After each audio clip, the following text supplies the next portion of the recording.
So were you going to say something? Or should I just Yes. go right in? No, we're gone. I think we're good. We're started. Thanks everybody for joining for this very first webinar. So hopefully there will be no trouble or difficulties. But we're here with Chad. Chad, thank you so much for joining us. Thanks for doing this. It's a pleasure. It's weird, and I've got a picture of me here, but it's like So were you going to say something? 20 seconds. Should I just Okay, go now right in? I get it. I got it. I got the sound. I got to get my sound down. Okay. Yeah, it's about 20. There's a 20-second delay on this video, and I can't block it. Can I block that out? How can I block that and still see the questions? Oh yeah, I can. I can put your video on. There we go. I'll do that. That's weird. Hey everybody. It's going to take me a second to get kind of used to. I'm talking to a void. I mean, I see your questions here, but there's no feedback or anything, so it's just. I find that kind of weird, but I'll get used to it. I'll get it down. I also just wanted to say that I'm on satellite here, and sometimes it goes on and off. If it does, just give me a second, and I'll switch modes or I'll adjust something, and I'll come back. It might take me a few minutes, so. I just want to say that. So I hope everybody's well out there. It's a pretty bizarre time. It has been for a few years, and this is just another. This is sort of the cherry on top, isn't it?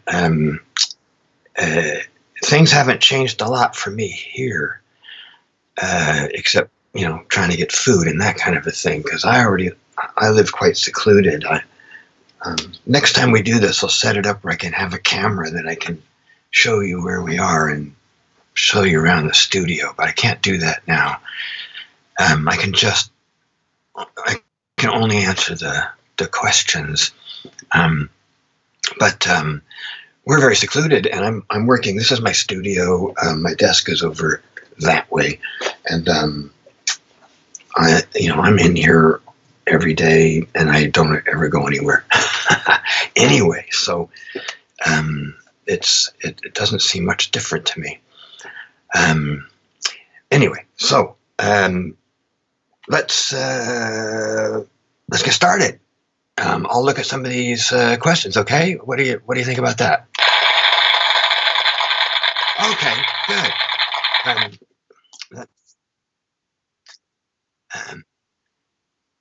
I saw a question back here. Now I'm going to get. I don't want to lose these questions. They keep scrolling. So, where did that go? It was something about. It was the first question I saw. It was something about the style, like a band trying to go for a style and then losing the energy. And what do you do when a band wants a particular sound or a style in the studio, and you take up all the time trying to get that sound, all the energy that you would put into recording? I hope I am paraphrasing there, so I'm sorry if I got that wrong, but I think that's what I'm still looking for the question here, but anyway, yeah. It's funny that I've been there, and I've always find it a weird thing that people want to try to copy a sound that they've heard off a record. I do like. I don't mind listening and being influenced and having a flavor of something, but to really spend time trying to get that sound.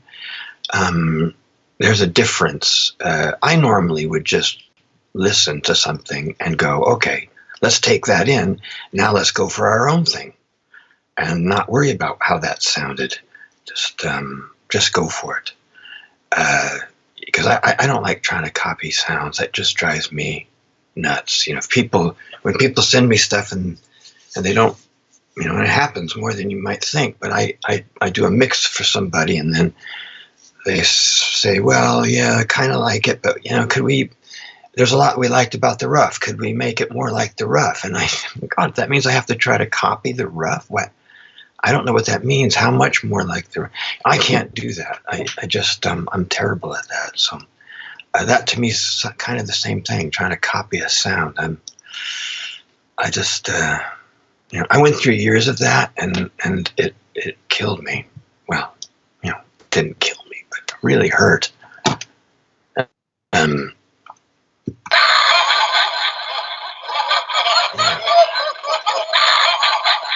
okay, let's see. What else do we have here? So, talking about headphones. I heard he's Blashubek Harmoko Aguason. Sorry, I'm going to butcher names here. Now I heard he's trying to convince Chad to mix on headphones. Who's that? Who's trying to convince me to mix on headphones? I must have missed something. I'm not mixing on headphones. I do use headphones because I have my kids here, and sometimes I need to do certain things. And I do have Audeze LCDXs with the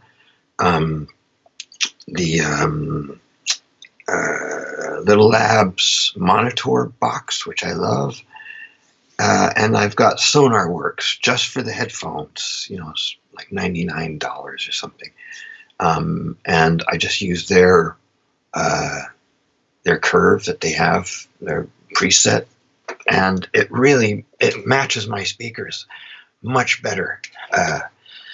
So it's made it in the same universe, and I like going between the speakers and headphones, but I don't make final decisions on headphones at all. I find that very difficult to do. Always have.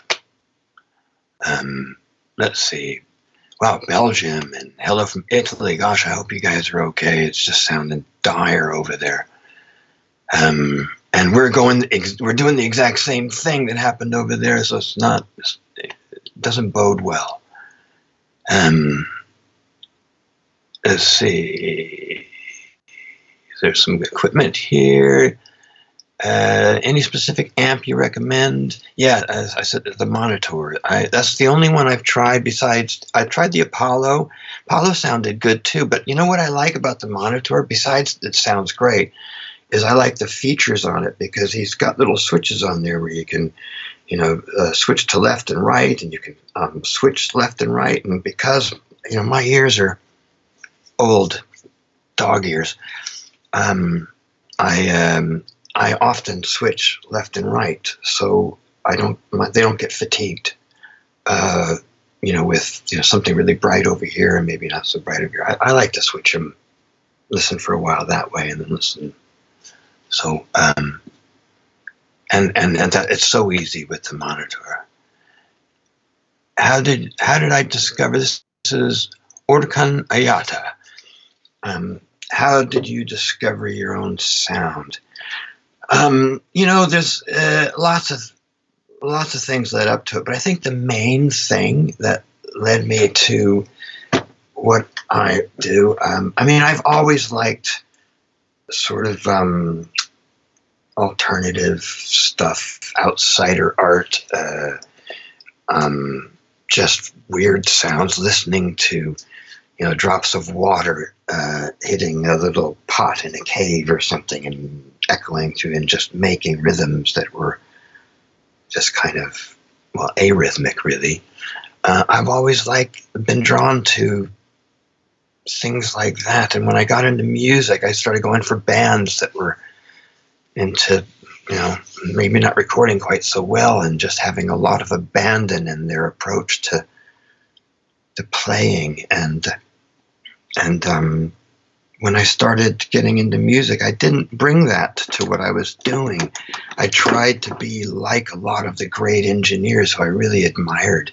Bob Clearmountain's the obvious one. I really, still think he's just amazing. And I wanted to do records like him, but I was so bad at it.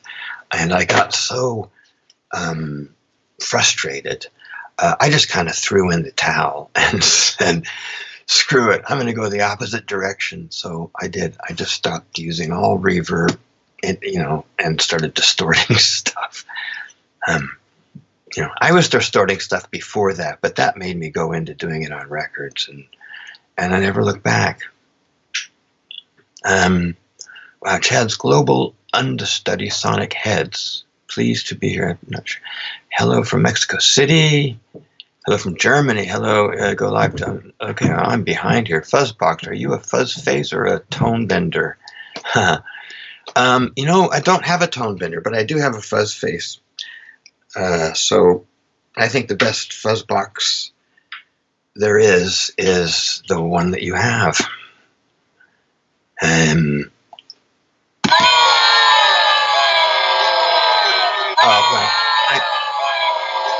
Same with cameras or anything. The best one is the one you've got right there. Hi, Chad. Any tips for sessions? Oh, that's it. There it is. Spending all the time exploring might burn out their energy for the song. I already addressed that. I hope that was enough. I think I'll get some more wine. Michael said, cheers to all. I think I'll get some more wine. Yeah, hey, that's not a bad idea. I've got sorry. There is a alarm. Sorry, I'm going to actually, I don't have wine. I'm going to have a Guinness. I'm getting parched already. Yeah, you have to excuse me. I had some chemo radiation 5 years ago, and it's left my mouth quite dry. So when I talk a lot, all the doctors said you got to drink Guinness. So I don't even like it that much, but I gotta drink it. No, they told me. Cheers. Who's that guy with the wine? There you go. Yep, staying safe. Get your beer or wine now. Thank you. Yes, I did. Marcelo Suarez. I'm ahead of you. What's your point of view during creating space in a mix? My point of view, if I take that sort of literally, I think I like, in general, I like to sit at the speakers and feel like the music is kind of wrapping around me.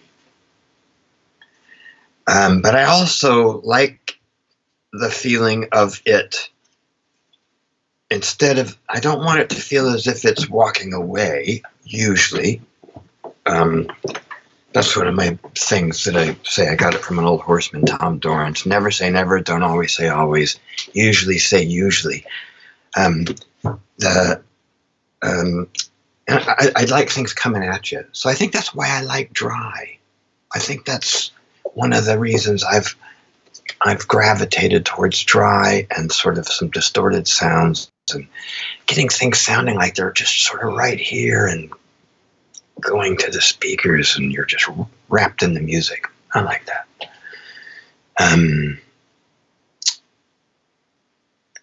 We're doing council recording, so let's go. A sip of Chianti for everyone. That's from Paysal. Thank you. Yeah, well, I have my Guinness. Hi, everyone. Hello from Chicagoland, Ron Cook. Good to see you here. Oops, I just skipped over. Sorry. Farmer around the corner things that they're editing us now. Blah, blah, blah. I'm not saying, where's the questions?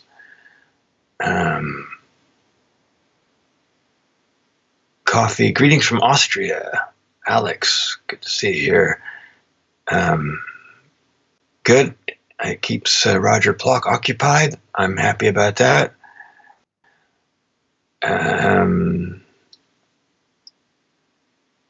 Sansan Baby, the waiting is hardest part. Okay, here. Here's a question. When mixing an entire album from the same band, is there a quicker way to go from song to song without starting all over from my generic mix template? Some projects have the same drum tones, etc. Well, no, I do start over. I want to start fresh on every one. Now, sometimes if it's if the instrumentation chain stays the same for the group, say it's like I did do something recently for Larry Klein that it was a woman playing piano and singing, and that was most of the songs. So I did import my plugin settings and levels to begin with for each song. But I usually don't do that. I start from scratch on every one.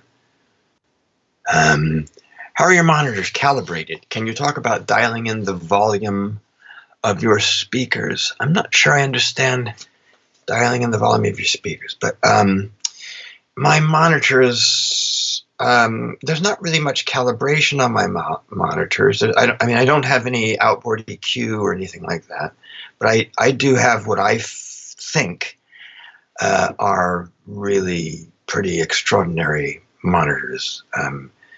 I put a lot of money into my monitors about, I don't know, it must be 12 years ago now. I got the Lin 328As, and I really love them. I still really love them. When they go, they go. Nobody fixes them anymore. But that's all I use. That's really all I have. I don't have. I do have some other speakers, but I don't generally use them for my mixing. Levels. I'm somebody who is very bad at monitoring at mid-level, which is actually the best place EQ curve wise to monitor that sort of 80 to 90, 85 dB. Is supposed to be the right place to be monitored, but I find it very difficult there. So I'm usually way under that conversational level quite often. What is that, 50 to 60 maybe, and or loud, which would be 90 to 95. I don't go over 95. My ears are too old for that. Tip for having a big kick in your face after sound selection, please. Thanks in advance. Yeah, that's from Baptiste. Oh, I should be doing the names. Amir Derak was the one on the same, the template question. Eric Martin is on the monitors, and this is Baptiste Waymere. Sorry, I'm so sorry if I'm pronouncing these names awfully. A big kick in your face. Well, it's just playing with it. I don't have any go-to one thing that I would do. I like on the dull side kicks. I'm not a big ticky-ticky fan, but it's sometimes required. But I'll go a long way to just have a soft but big kick, and my kicks usually have whatever they've sent me, and I have that in with the kit that goes through my drum bus, and then I'll have a sample for my subs, which is Drumagog, and it's usually one of the techno samples, like Techno 15 or Techno 5 or two of my favorites. One's just longer than the other, and there's just really smooth, no harmonic content tones that I mix in. Sometimes I put a little bit of lo-fi on those, which is always nice for the smaller speakers.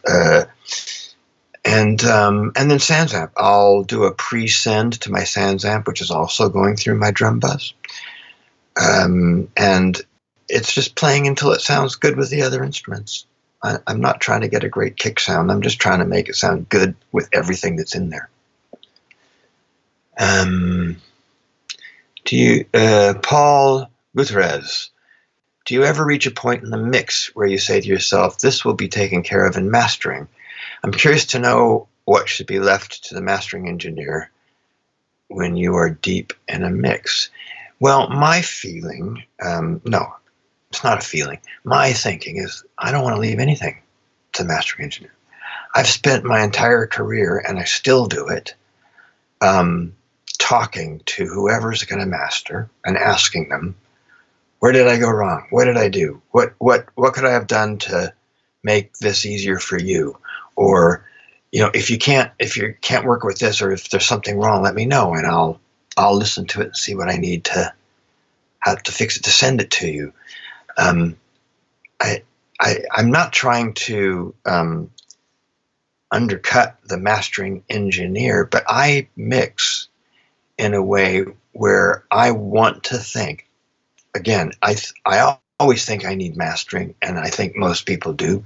I think everybody does, and it's not just to smooth out or correct certain things for troubleshooting in a mix, but it's fitting something into an album as a whole, and with a sequence, and making the journey of the album work, because we don't usually mix in sequence. So you'll always need mastering, but I want to think that my mixes aren't. I'm trying to do it where I don't think it needs anything. I really like my mixes when I send them out. Now it's wonderful to get something back and go, oh, that's pretty cool. What happened there? And I'll A/B my mix and find might be very, very subtle, but I'll actually get an improvement. And then there's been times where it wasn't an improvement, and I like my mix better. So I'm going for, in my head, when I'm mixing, I don't want mastering to do anything. Don't misunderstand that. It doesn't mean I'm telling mastering to do nothing. It just means while I'm mixing, I'm thinking, this is perfect. I don't want to hear any changes.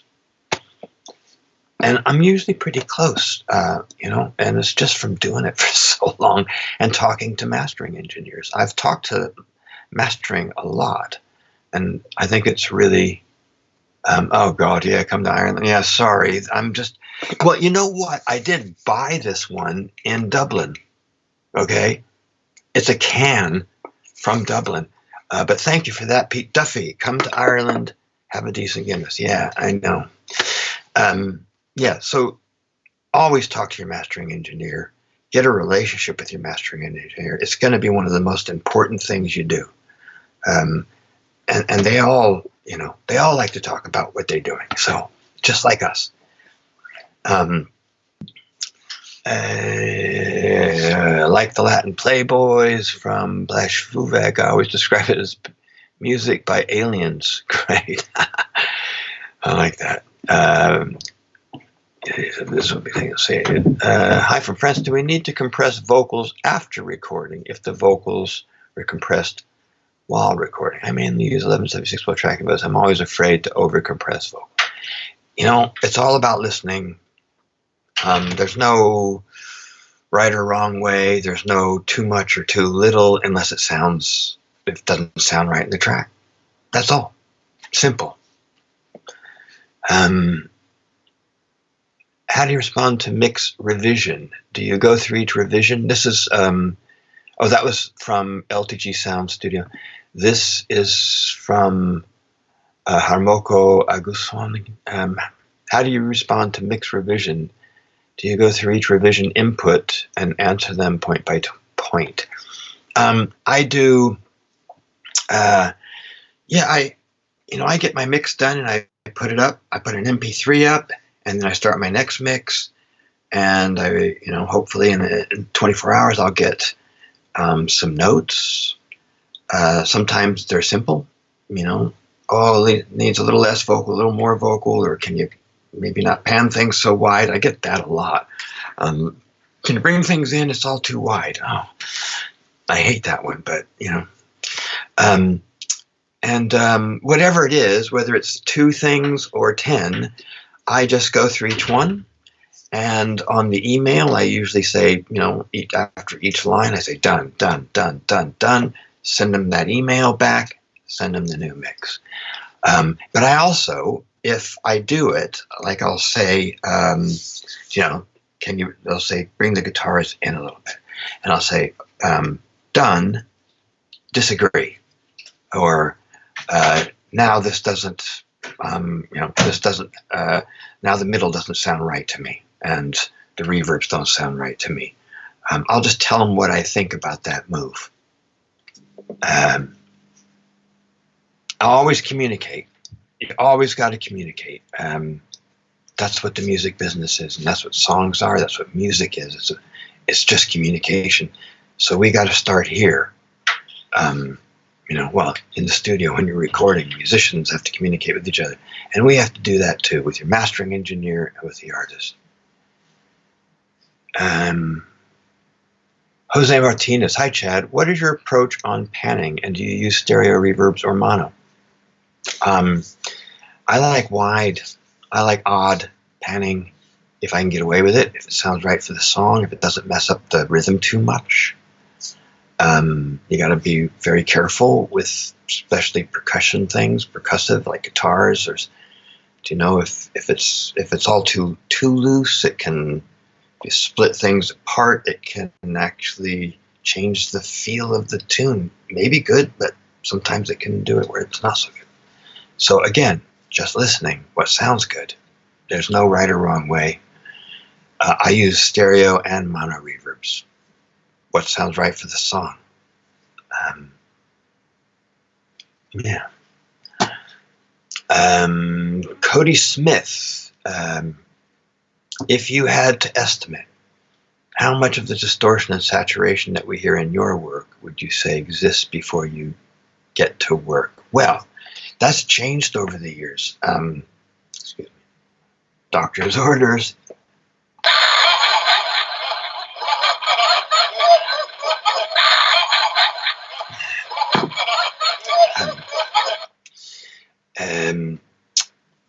It used to be all me because that's what I did. And now a lot of people are doing it. In fact, I'm getting, because I've done, I used to do a track called The Bone. Mickey Curry named it that because I used to put up a mic in a pipe and run that through a compressor and a distortion. And it was called the Yucca Bone. That was my mono kit mic. And now I'm getting mono kit mics all the time that have some distortion on it. I'm getting SansAmp tracks. I'm getting the stuff that I think I was doing before anybody else was doing. So, but to be honest with you, I probably I'd say 75% of the time I redo it with my thing. There you go. So there is a percentage for you.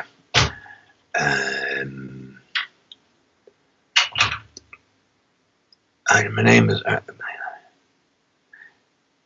Artem Sherbakov from Russia. Wow, man. I hope you guys aren't headed for the same thing we are. It sounds like you're doing better than us from the news reports, but what can you trust these days? Please tell me how you make your mixes sound so clean, despite the fact that you use a lot of distortion. That's a good observation. Well, and it's to me something that's gone wrong with. Hey, somebody was peeking in there, Victor. I saw somebody back. I'm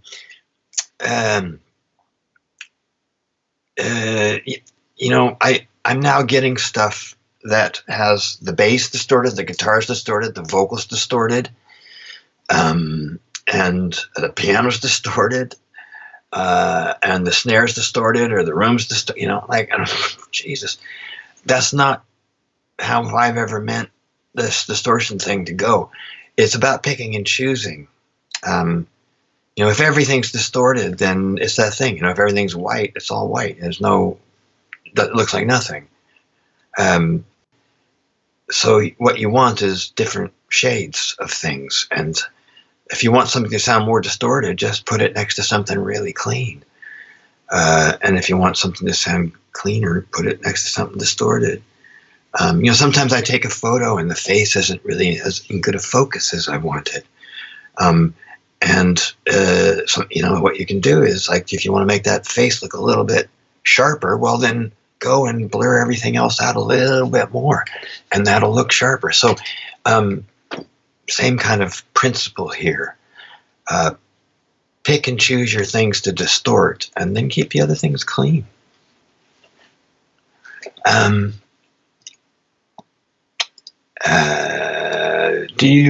Rob Bailey, do you have regular starting points when mixing a song, or do you base every decision on what's in front of you when you first hit play? It's different every time. Do you know, with Mix with the Masters, it's one of the things that I notice when I'm there and that people comment on, and why it's so good to come and see the workflow, which is really the most important thing. You can talk plugins, you can talk all sorts of things, but when you see one of us, whoever your favorite engineer is, do 15 songs or 20 songs in 3 days, you get to see how we approach different music and for what reasons, you know. And I don't know about the other guys, but for me, I change up just because I want to change up. Sometimes it has nothing to do with the song or music. I just go, well, I started with the drums last time, I'm going to start with a vocal this time. Then other times it does. I put everything up, I listen, I go, oh gosh, I need to make sure that the vocal and this one really is on top and doesn't get bogged down by anything. So I'll always have the vocal in, start bringing sounds up. Other times I listen, I go, oh, that vocal is going to be easy, and then I bring up the guitars and then start bringing the drums underneath. Another song might be like, oh man, I want the drums to be just ridiculous on this. So I start with the drums, but I always have everything underneath. I just might bring it down, right? So I hear where everything is, but just maybe not to balance. And then I work on the sounds. I don't solo unless I got to troubleshoot. If there's a problem, I have noise and I'm looking for it, I'll solo, but I don't solo to get a sound. So it's different. It's different every time for every song. And like I said, a lot of time it's just my mood, you know. There's a name I really cannot pronounce. Stangrimur Thorolfsson. Wow. Grabbing that wine as ordered. Yep, go for it, dude. Here's another one. Juan Svensson. What are your first steps when you start a mix? Well, I do have a template. I bring everything in and I color code it. And I like to get all the blank spots between clips out. My system seems to run better that way. Make sure all the crossfades are happening because I don't want to get clicks, although they don't happen so much anymore, do they? I don't know what they did, but it seems to have changed a bit. And I, listen to the rough mix while correlating what I hear in the rough mix to what I see on the screen, all the tracks. That's sort of how I get started. What would you give this? How much credit here, PaySal? How much credit would you give yourself to shaping famous band sounds like the Black Keys and Arctic Monkeys? Do you think they would have ever got where they are without your contribution? Well, yeah, absolutely. I think I really love being a mixer and think it's an important step. But in the end, I do think it's it's a percentage. It's a little kick. At the end of it, the songs and the performances can live lots of different ways, and you can see that over history of recording. In recording, there's so much music out there that's just so shitty sounding that's so great. And I say shitty sounding, but I'm saying I wouldn't want to hear it any other way. I don't think I'd want to hear a Jimi Hendrix record with subs. I'm not sure that would work. Although I would give it a try if somebody asked me. I would. I'd give it a go. Oh, you know what a good thing is Black Keys are a great example. Their first 3 albums are 3 of the most awesome albums I've heard in the last 20 years. They blow me away. They're just so good. The Big Come Up, Rubber Factory, and Thick Freakness. Check those albums out if you haven't heard them. and they're recorded by Pat, the drummer, Pat Carney. And, you know, he's my hero for recording, because what he did and how he got the band and what they sound like is just, I just can't say enough how much I love those records. I got to do Brothers, which I'll take a lot of credit for. It was recorded really well in one way, and it sounded great. But they decided they wanted to change it afterwards, which doesn't always work, you know.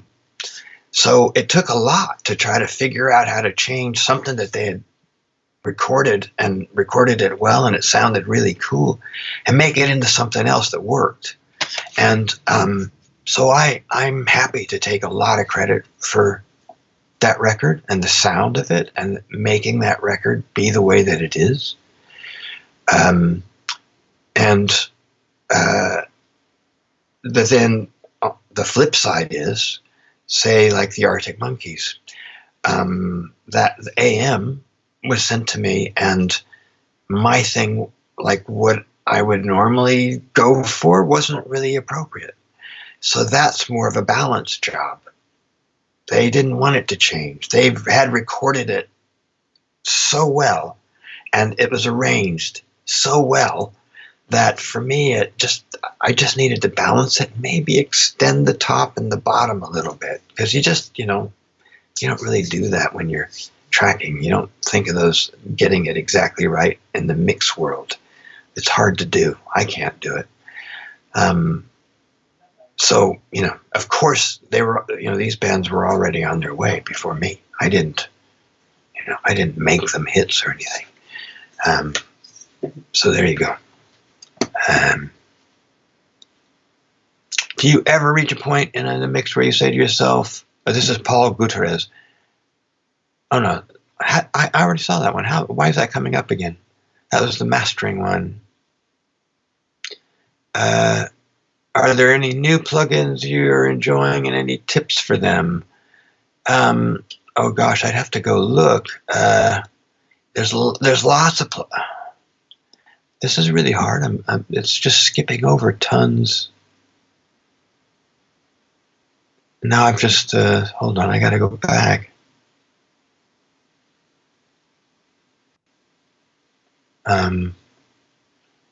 Oh, sorry. This is.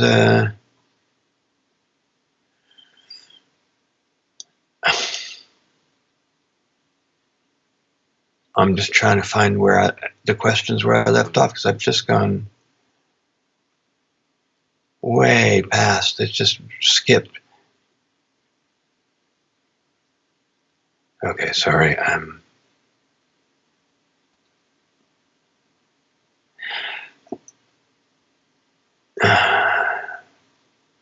I really don't know what's happening.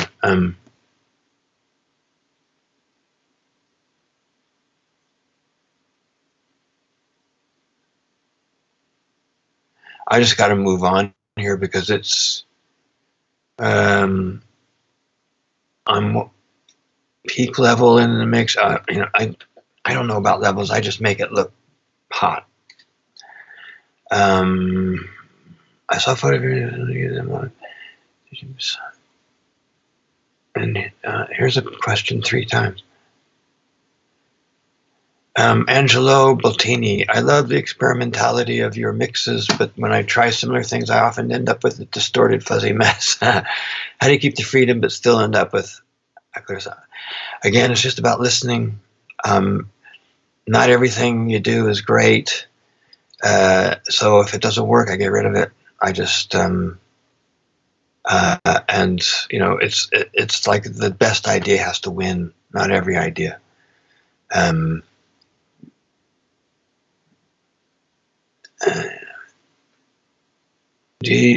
John Wheels, do you use more than 2 reverbs to create depth in a mix?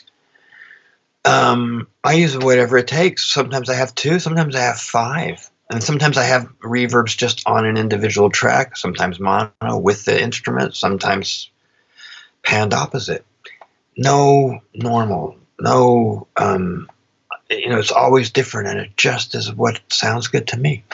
And I want to do something different every time. So it's just about experimenting and listening. And if you like it, go for it. Something I think some of that kind of question can be answered just in one way, and that's oh, sorry.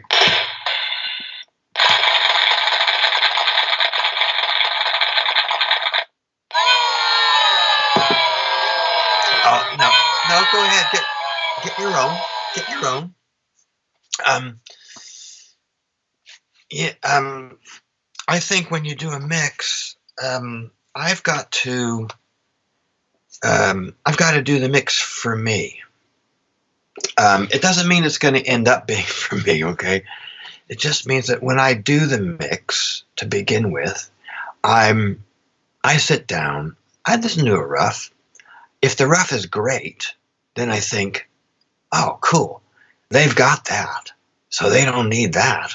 They can just use that. That sounds great. I'm going to do something totally different. For me, that's freedom.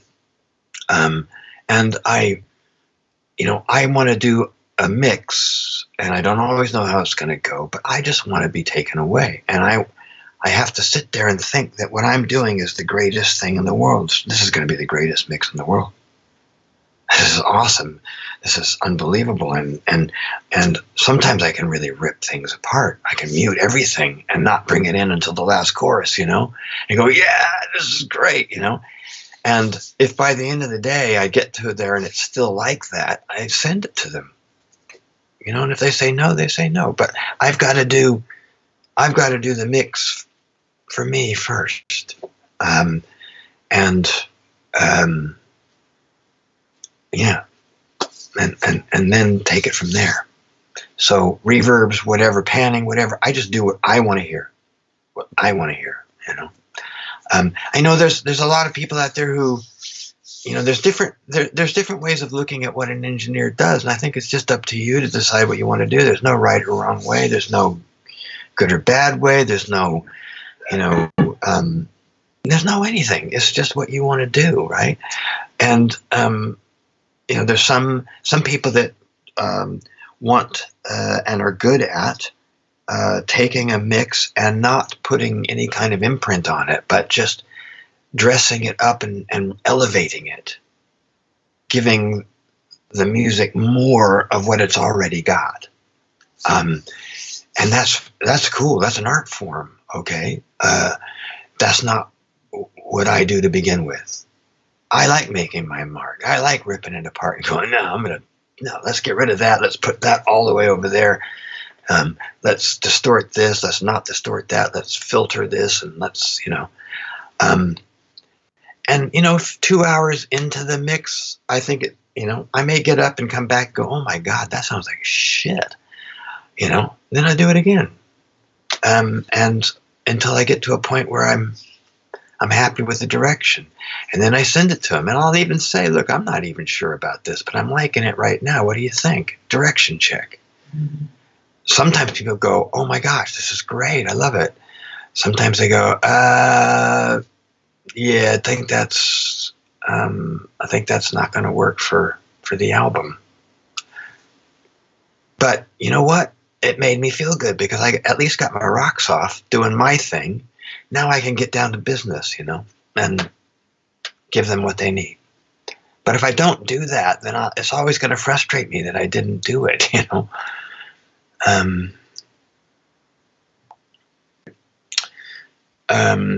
you know my little cursor thing just keeps moving here? That's the problem as questions come up. So I'm missing a bunch, and I'm really sorry.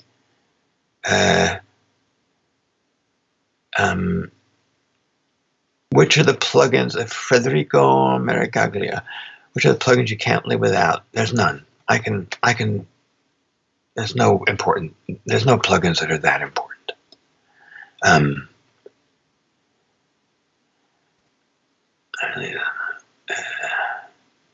Clues. Do you have a certain way you pan guitars in a busy mix? Like, do different mics on the same cab occupy the same space, or would you still spread them out? I'm not a fan of different mics on a cabinet. I never do that myself. I put one mic on. I don't understand. I mean, I know what the idea is, trying to get all these different frequencies, but I like to think of instruments as having certain ranges and other instruments having others. So I've always been okay with having one mic on a guitar, and then other frequencies are taken up by the drums and the bass. I don't ever feel the need to have 5 mics on a cabinet and 6 mics in the room. I just don't. Usually when I get sessions like that, I just get rid of them. I look for the 57 and go, okay, deactivate all the rest. I don't even listen to them, honestly. I just go for the simple thing. And if I choose 2 57s and then there's another guitar, there's 6 mics and it has a I don't know, a KM84 or something, I'll go, okay, well, I've got 57s there. I'll use the KM84 on this one. I'm going to EQ the fuck out of it anyway.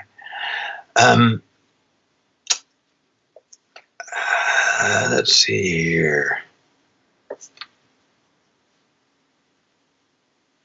Do you have an assistant that sets up mix sessions, or do you still do it? Yeah, I do everything myself. Everything. I don't have an assistant. Although my wife is threatening to come back because she was an engineer. She was chief engineer at Railroad Studios for 4 years. And she gave it all up for our boys, who are now teenagers. So I think she wants to get back into it. And we homeschooled our boys. So the 4 of us have been home 18 years, 24/7, 365 days a year. And she taught me how to use Pro Tools, and I'm going to have to reteach her.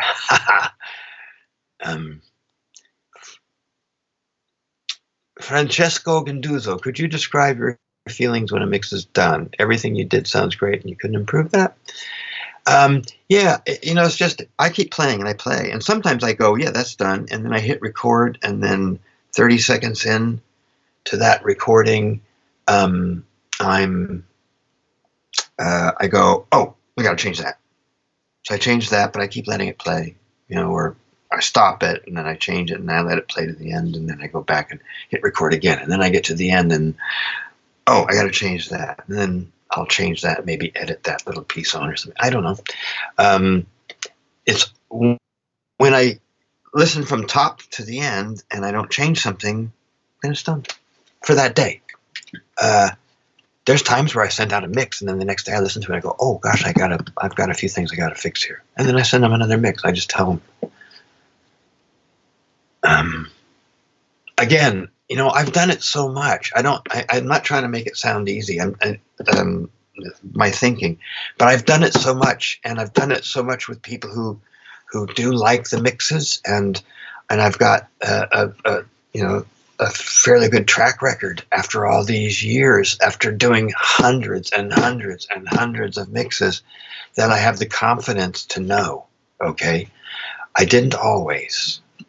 So I struggled, just like some of you guys are struggling, going, is that done? Is that changed? I played it for people. Is that, A/B with CDs, which don't ever do. It's useless.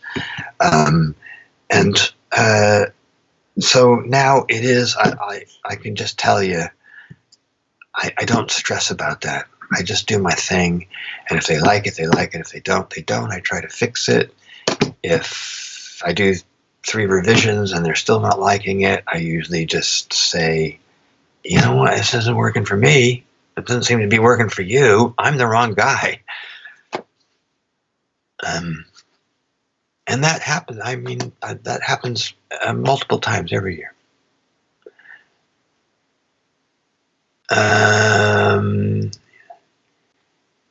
Is Saskia Van Ittersen, can you send me samples?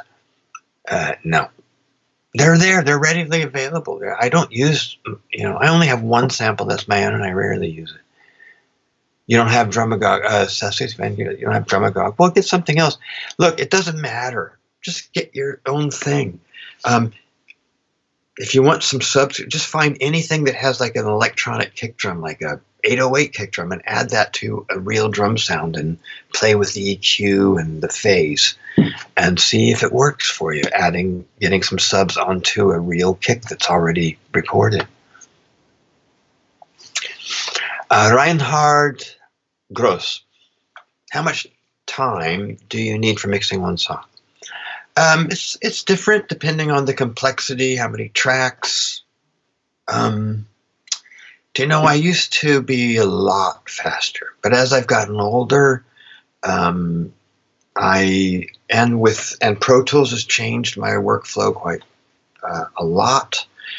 I take more time. I mean, I probably take about the same amount of time, but I spread it out.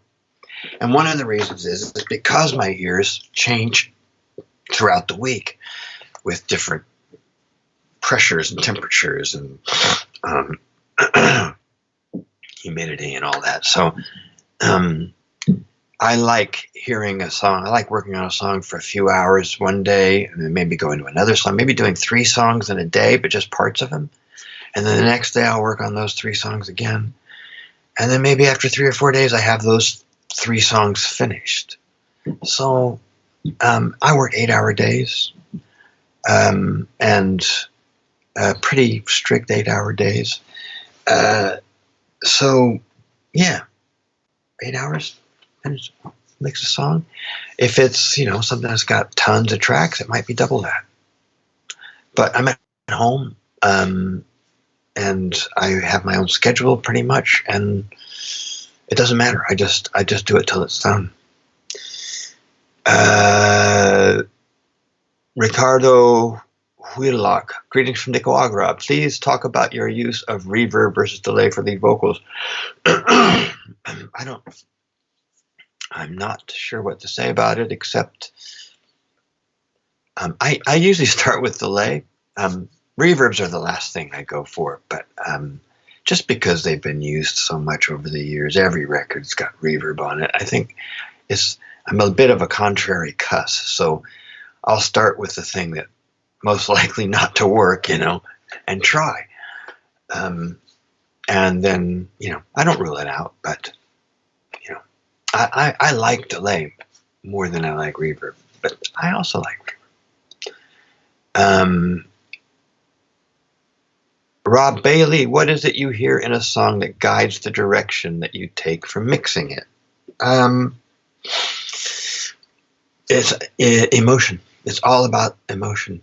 How does it hit me emotionally? And how does it hit me that day?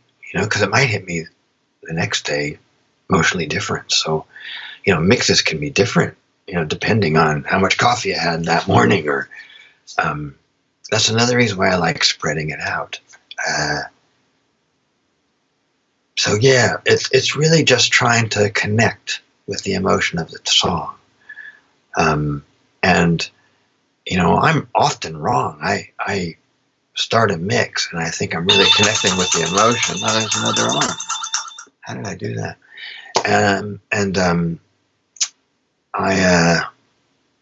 I listen to it later and I think, oh, that sucks so bad, and I'll start over. Whatever it takes to get to a point where you feel confident that you're doing the right thing. Sebastian Muxfeld, how do you level the sides so mix feels wide enough? Not sure. I don't know. Again, I really, you got to trust your speakers, and they don't have to be great speakers. I mixed most of the records that most people like of mine were done on NS10s.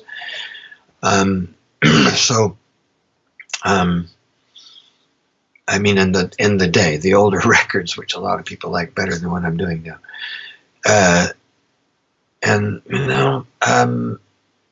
It's your ear-brain combination working with the speakers. So whatever speakers you have, you just need to feel comfortable with them and know them.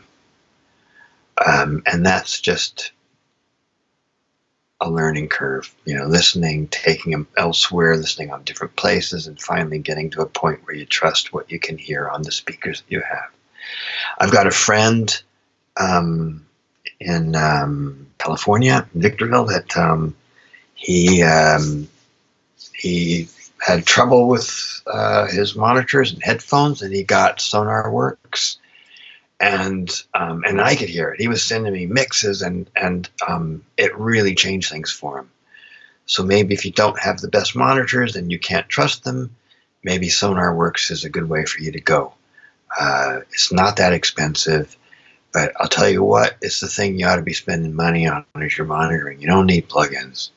If you can't make a record, I mean, I'm one to talk. I've got 180 plugins, but do you know, I only need 5 of them. I like having them, and I like having them because people send me stuff and they say, we really want that sound. And if they didn't bounce the audio, then I've got the plugin and it'll come up bright, you know.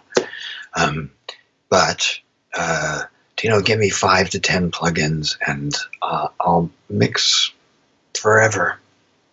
You know, it's fun. They're fun, and they're nice to have different skins and all that. But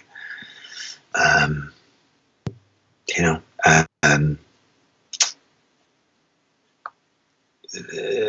do you feel? Oh, I didn't really answer that question. Do you think about makes the sides feel wide enough? Well, you know, it was the monitoring. Sorry, I got off on a little thing there. How do you? Yeah, you just have to have something you trust with your monitors. Try SonarWorks if you don't think your monitors are giving you what you need. And do you know what? It's I think when you're young and starting out, not even just starting out, but you know, when you have enough knowledge to be dangerous, I think there's a lot of second guessing, and a lot of people second guess themselves, and they're A/Bing with CDs that they really like. They, you know, got the latest hip hop record, you know, and they're putting that up against their music, and it's really a thing that doesn't make sense if you think about it, because your music is not like that. And the advice that I give to people that mix with the masters is if you want to have kind of reference your favorite record, like one of my favorite records of all time is Super Duper Fly, Missy Elliott. It's a Timbaland production with the Senator Jimmy Douglas engineering and Missy Elliott. And I just love the sound of that record. And I I like putting that up sometimes, but I'll never A/B. That word never. No, but I don't. I actually never A/B. The advice that I give is take your record, whatever that is. Play it on your speakers at all the levels, like as if you're mixing it. Just play it as if you're mixing it. The whole album. What is it? 45 minutes of your time. Have a cup of tea, cup of coffee, vodka, Guinness.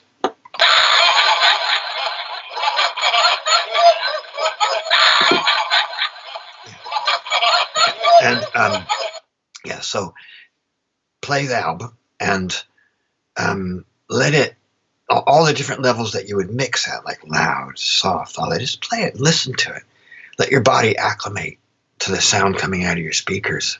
What does that sound? What does it sound like? How's it hitting you here? How's it hitting you down there? How's it hitting you here? Is it like edgy when it's loud, like at 90 decibels or 95 decibels? Is it, where's the pain, that little bit of pain, or where's, you know, just notice all the things that it's doing to you physically. And then stop and, you know, go out for a second, and 5 minutes later come back in and start mixing your song. Don't A/B. Just now your body's acclimated to that sound, and see if you can get your body from memory to feel the same.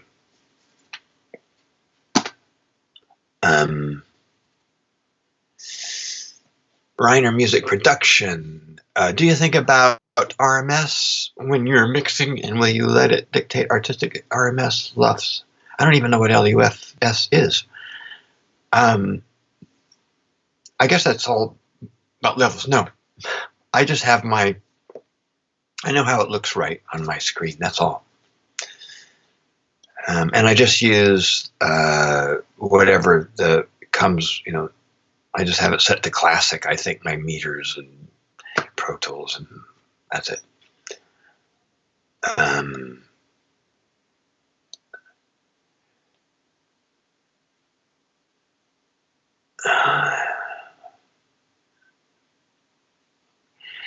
Tobias Bergman, AMS, still one of my all-time favorites. Can you elaborate a bit on how you got that drum sound?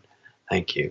Do you know what? The drums came to me kind of like that. I think I might have added a little bit of SansAmp, but not a distorted thing. I think I just dropped the kick drum a little bit, because I do that with the SansAmp. I'll get a SansAmp sound, and then I'll play with phase and a high-pass filter while playing with phase to see if I can pitch the kick drum a little differently. And I did a little bit of my compression thing and stuff on it, but pretty much that album was, recorded kind of like you hear it. Like I said, I just expanded it a bit, that record. Henning Hilge, do you have a routine for mentally prepare yourself for a mix session? Oh, no. I go outside a lot. We have some animals here, sheep, a couple of horses. I'm way out in the country. I've only got one neighbor across the road, and I rarely see them. But I have to go out and I have to shovel shit every morning, and then have breakfast. I guess if there's anything, I think maybe what you're getting at is like when I get to a point where I think I do need preparation, I just jump into my mixing. But if I think I do need preparation, I think, a bit of mezcal always helps. Often when I get to the end of a mix and I'm feeling frazzled at the end of the day, if I have a mezcal or, if you got tequila or something, that's my favorite drink, really. Guinness and mezcal. I have a mezcal and I come back and check my mix before going to bed, and that really helps. It really does loosen me up and put me in a different frame of mind, and I don't know what it does physically to my blood and my ears, but I know it must do something. Anyway, that's my story, and I'm sticking to it. Any new plugins? Gosh, I can't think of them now. I'd have to go look. I'm really sorry. I'm very, very bad at remembering the names of things. I love Tesla. I'm using Tesla. It's by Antipop. It's a stereo widener. That's phenomenal. I love that one. I'll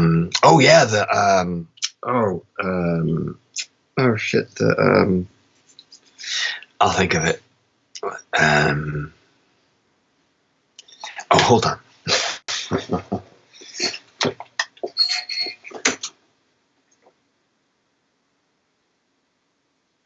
It is. It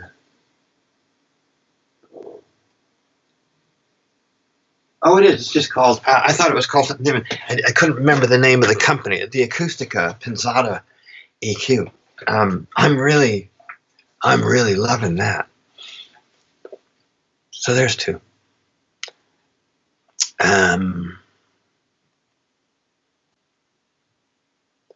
Any philosophy? That was from Chris Brady. This is Clinton Ubiquity? Really? Wow.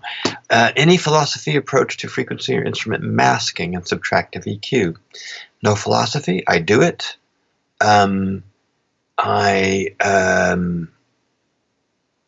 Again, do you know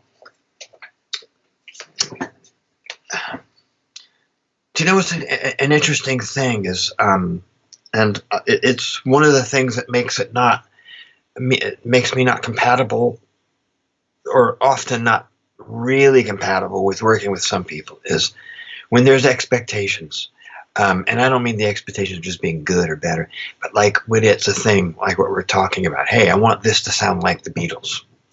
Then I go, oh shit, okay, well, It's not. It's just not going to sound like the Beatles. So then you go, what does that mean to sound like the Beatles? Does that mean you want to put your vocal through a Leslie, or do you want to distort the drums and record them with one mic?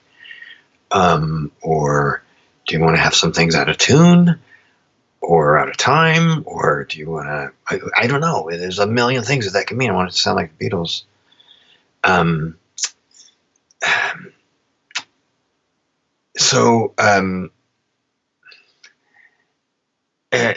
Hey, I just lost my train of thought. Sorry.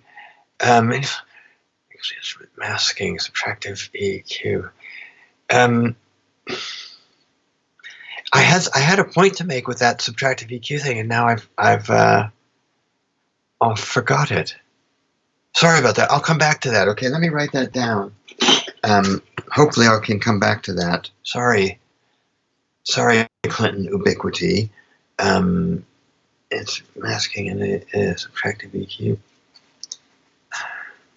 But I do it. And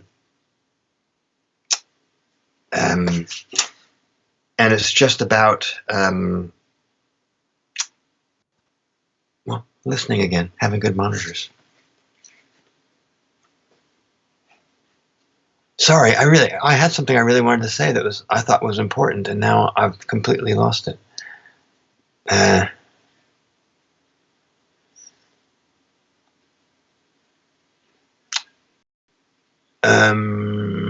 Do you do a lot of gating or expanders on your drums? Reinhard Gross. No, I don't do a lot. A little bit. I have an expander on my Sans amp sometimes, an Eventide Omnipressor set to expander mode. Any cool new distortion plugs you've been playing with recently? There's Carlos R. recently that you've gotten cool results from. I'm still basically Sans amp and Decapitator, Devil Lock. Those are kind of my Lo-Fi. Those are my distortion plugins.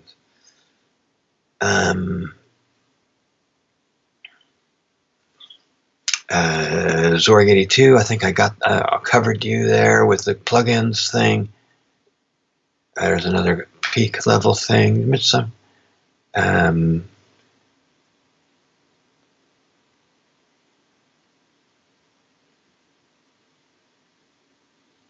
Oh gosh, I'm so lost in here. I'm seeing things that I thought I've already addressed, and they're coming up 3 times in a row. I find extra mastering so many times too averaging.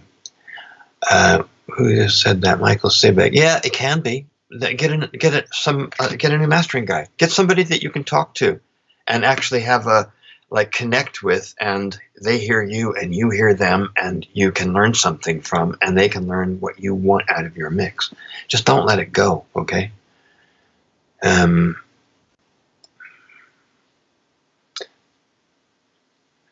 Have you, Blauschbeck, have you tried the Aroma plugin by Polytech?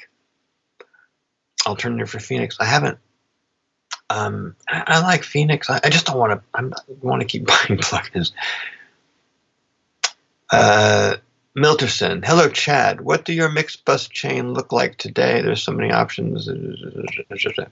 If you go on the Mix with the Master website, I'm still using the same. It's the same. Hasn't changed in about a year and a half or 2 years.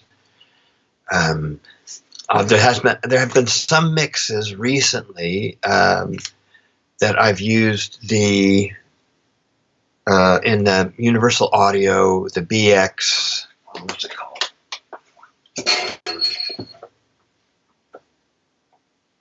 The BX Master Desk. That's pretty cool. I like that.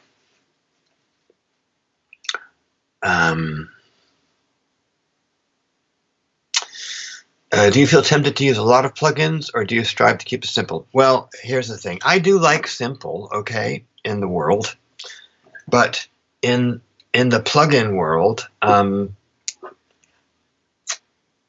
think that there probably some of you would have heard me say this before. I think plugins are just such a different animal. They're not analog, no matter what it looks like, no matter what they make the skins look like a reel of tape spinning around, and it's not. It's not tape, and it doesn't actually sound like tape. And it doesn't. I absolutely don't care. They're new tools, brand new tools, new world, and I think they do need a different approach than the analog cousins of these things, and that means for me, I never found in plugins that one plugin, when you take it to its upper extremities, when you start really pushing it, in the analog world, that did a desirable thing. Those artifacts were often desirable. In the plugin world, those artifacts often are not desirable. And for me, the way I get around it is I use a lot of plugins doing a third of the job each to get the thing that's desirable. Now, it's not the same. I'm not trying to make it sound like that one thing in the analog world. I don't care about that. This is new. Why would you want to? People have been using the analog stuff for years and years and years, and that, great. There's tons of records that are using analog and that sound, and fantastic. New tools come along. Gosh, why wouldn't you want to be in the nose cone of the rocket ship and start using these tools brand new? It's like new materials in building a building or an instrument or whatever. Like it means that you can actually build it differently because you have a new kind of material, which means we can mix differently than anybody ever has. So I don't understand why you wouldn't want to do that, or why people don't want to do that. So no, I don't keep it simple. I use lots of plugins. I have my whole plugin thing filled up. What is that? 10 plugins? And often 7 to 8 of them are on. And they're all doing, if you look at them, and there's meters on them, if you were to look at them, you'd see that they're almost not doing anything. Like if I have the DBX 160 on my stereo bus sometimes, if you look at it, I've got it set so it's only set to 1.5 or 2 dB to 1, and the meter is hardly moving. I mean, you got to wait for a big peak to go, and it goes, oh, ding, ding. And then the next thing down, like my ML4000, which I'll have on it, you won't see any gain reduction on any meter. You won't see it. No gain reduction, but it's happening. You can hear it. Same with the SSL compressor. The meter's hardly moving. I just have lots of things doing the same things. Saturators, compressing, all that. All doing a little bit just to give me the flavor that I want.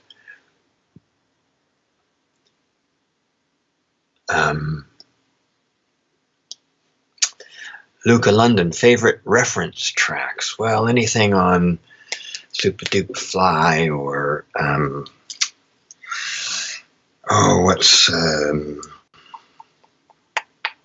about I still love. There's that song on there. There's a King Crimson record. The album is called Islands, and the song is Ladies of the Road, the album version, and I just love the sound of that record.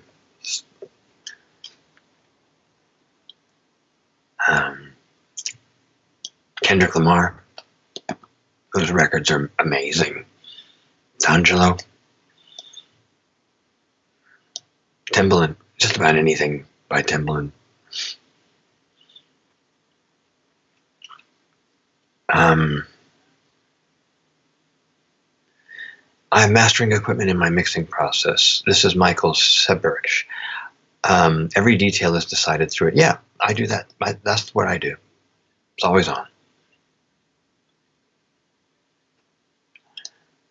Baptiste Weimar, did you mix a song for Jérôme de Pessa? I don't know. I saw a photo of you with him years ago, and if yes, which one, please? And how was the process? I'm sorry, I don't remember what that is.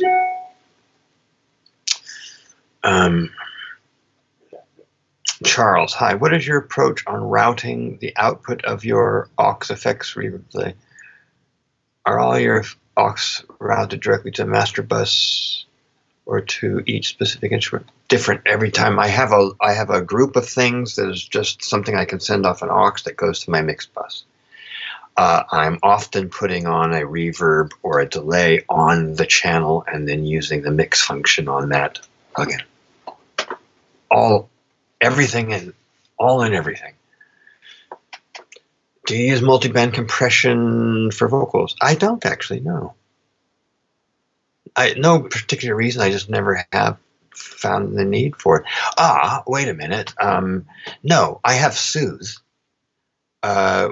which often works really well. That's a multiband. For me, that's more for troubleshooting. That's like for a treble vocal. Matthew Genovese. Oh, that was Beaumart's. This is Matthew Genovese.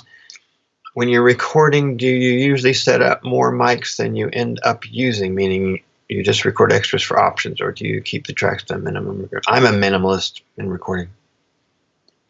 So, but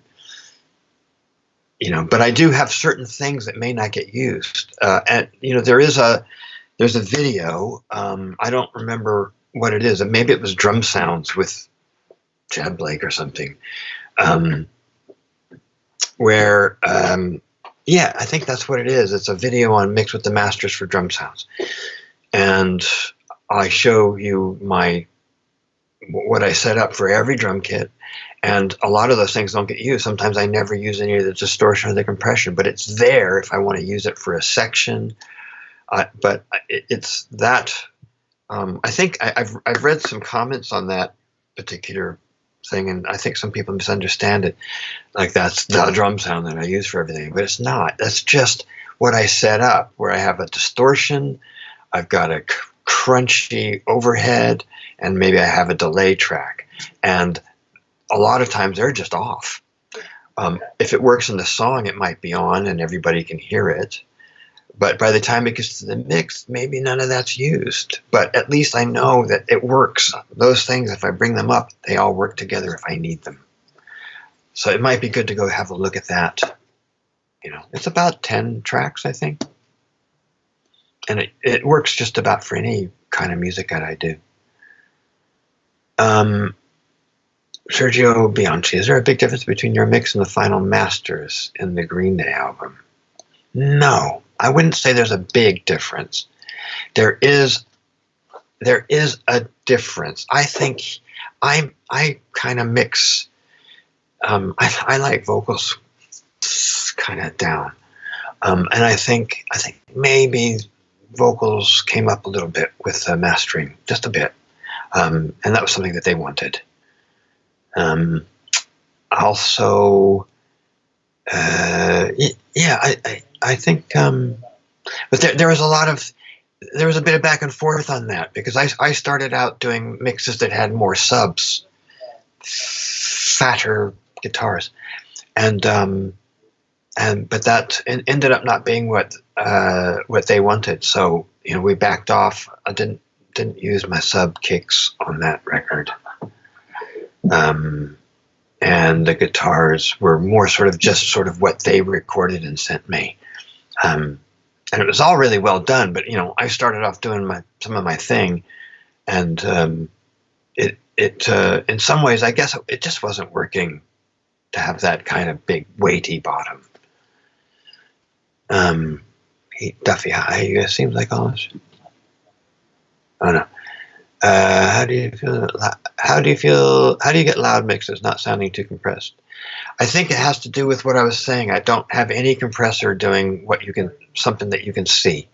Nothing is smashing. I've got lots of things compressing a little bit, and I'm able to get my mixes louder than most mastering people want it. How much time do you spend for a track? 8 hours to somewhere between 8. If it's a regular sort of band kind of a thing, to complex, 8 to 16 hours total. I've spent more though.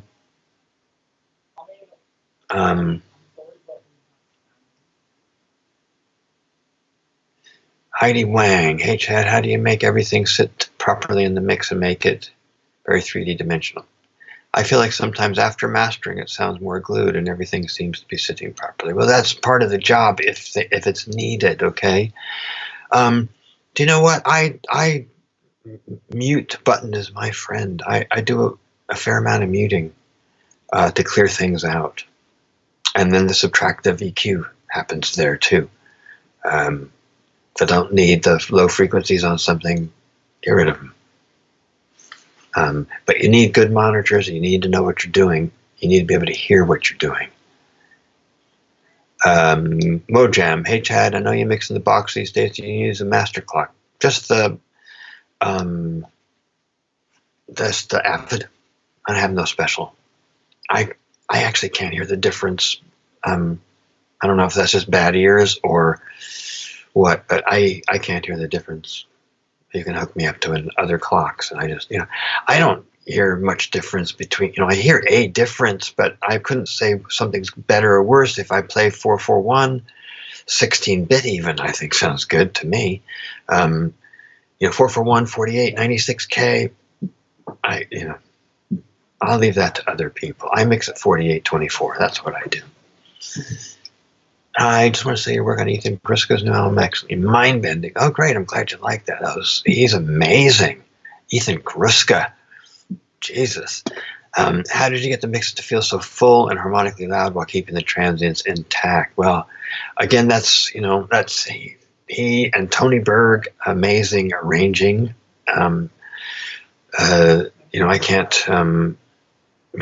I can't do a great job really unless what I get is pretty great. I often get stuff that's not, the majority of my stuff that I get is often, wanting, and I need to really work on things, but that was not one of those. Blash, like, hey, do you like Soothe? Yes, I like Soothe.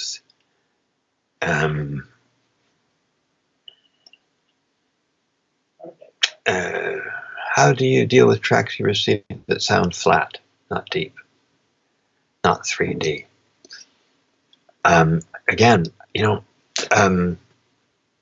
it's about clearing out space. Everything that you hear, there's ways with EQ to make it sound like whether it's coming from far away. If it's far away, you're not going to have as much low end or top end even. So you want something to sound far away, dull it out, take the low end off. If you want something to sound closer, more low end. You can use reverbs, you can use rooms or delays, but EQ you do a lot. Phase, play with those phase buttons. And I'm not talking about correction. I'm talking about phase is a function of EQ. So the phase button is just another function of your EQ knobs. You can completely change your EQ. So, if you have a 3-band, you've got all the variables of that 3-band, which is great, but you can double that. Punch it out of phase. Now try your variables. Those, it's not wrong. You don't sit there and go through your phase just to, that has the most low end. That's correct. If it doesn't sound right, it's not correct. If there's too much low end on a guitar and you punch it out of phase and it clears it out a little bit, then leave it. Make it out of phase. EQ is just phase relationships. When you're changing your EQ, it is altering the phase relationships. That's how it EQs. You don't just boost a frequency and subtract a frequency. What's happening electronically is it is messing with the phase of the sound to get that effect. So the button just switches at 180 and you can do it all over again.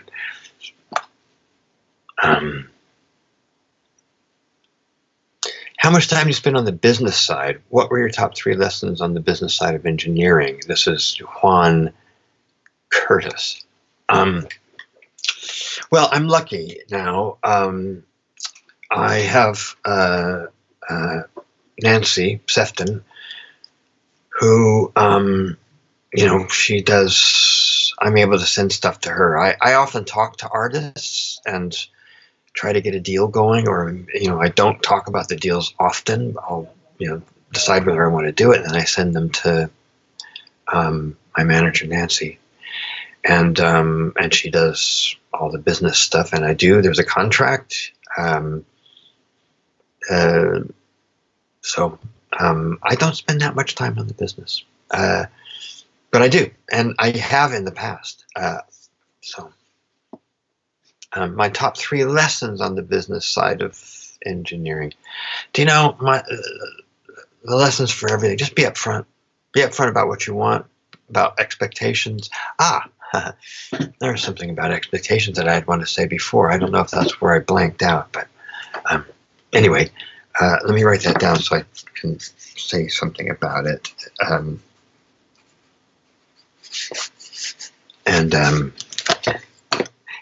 Hey, Victor. Oh, wait a minute. I wonder how long that was. I gotta go take a piss. Should I leave that music on? Sorry, guys. I'll be right back.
That was good. That's a good comfort stop there.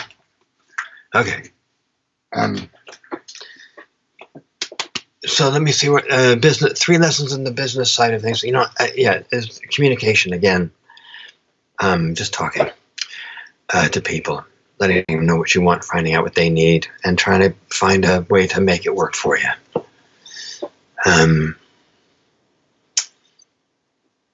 Hugo James Nicholson, interested to know how you deal with low-end clarity and make room for the kick and the bass in a mix. High-pass filters, tuning, muting,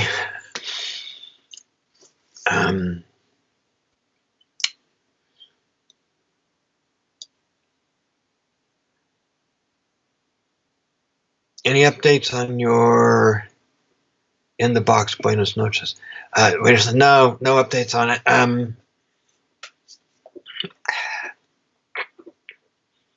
Yeah, that's a hard one. I wish they would do that, but I'm still using my H3000 Ultra Harmonizer. But if I ever do find something, I will post it up on the Mix with the Master site. Have, Manuel, where's the mezcal? Have, oh yeah, where is it? Have. Yeah, I drank my last shot of mezcal went last night, and Jackie, my wife, has 2 bottles of it for me, but she's across the country and can't come back here right now because of all the craziness. And they don't sell this mezcal at my local shop, and I'm not going into town anyway. We're set up. I bought like 3 weeks or a month ago, 6 weeks ago, I just bought bags of rice and beans. So we're, and no mezcal, goddammit. Um, Victor Munoz. Hey, Victor. Nice to see your name there. Monton. Hey, dude. How are things over there? I hope you're okay. Man, your festival's got to be taking a hit, yeah? On some of the softer records you've mixed, specifically this Ethan Gruska album, the instrumentation can have a very thick, pillowy texture. What are your go-to techniques for achieving this?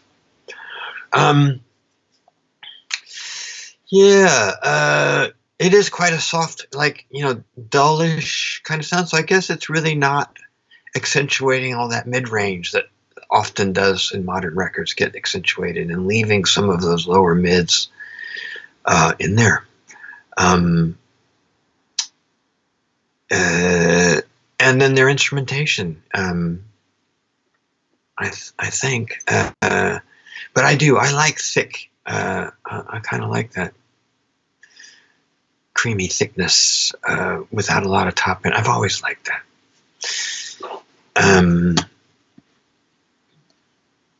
Yeah. Ethan Gruska lo-fi techniques. Paul Hunley. Ethan Gruska lo-fi techniques. I don't. I'm not sure. I'm just using the same stuff I always use,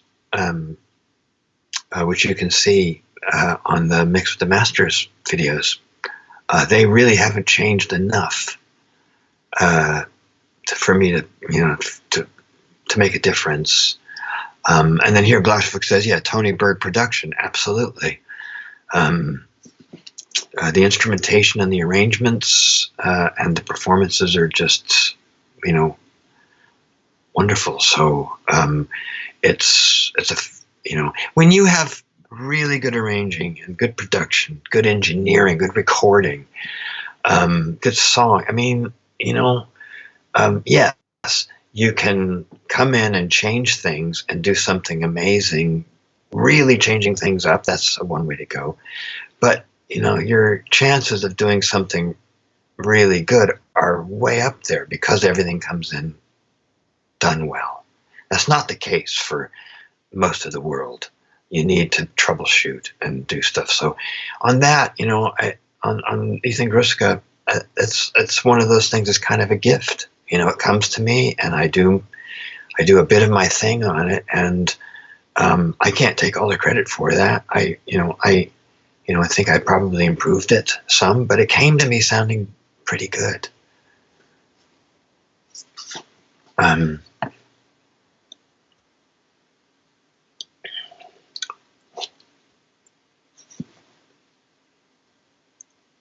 Give an example of when you use mono verb. I can't think of a record.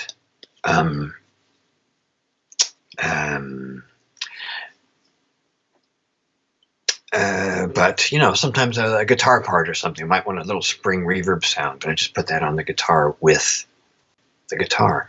Or sometimes you have a vocal and you spread the reverb out for the vocal. It just sounds too grand.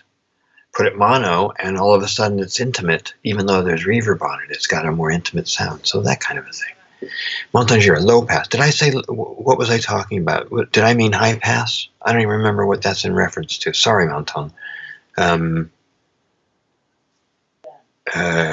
Might have been a high pass. I meant to say that, that my mistake if I said that.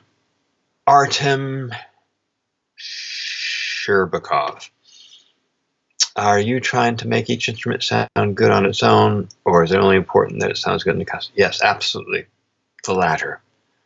Doesn't matter whether it sounds good on its own. Means nothing unless it's going to be on its own. Okay?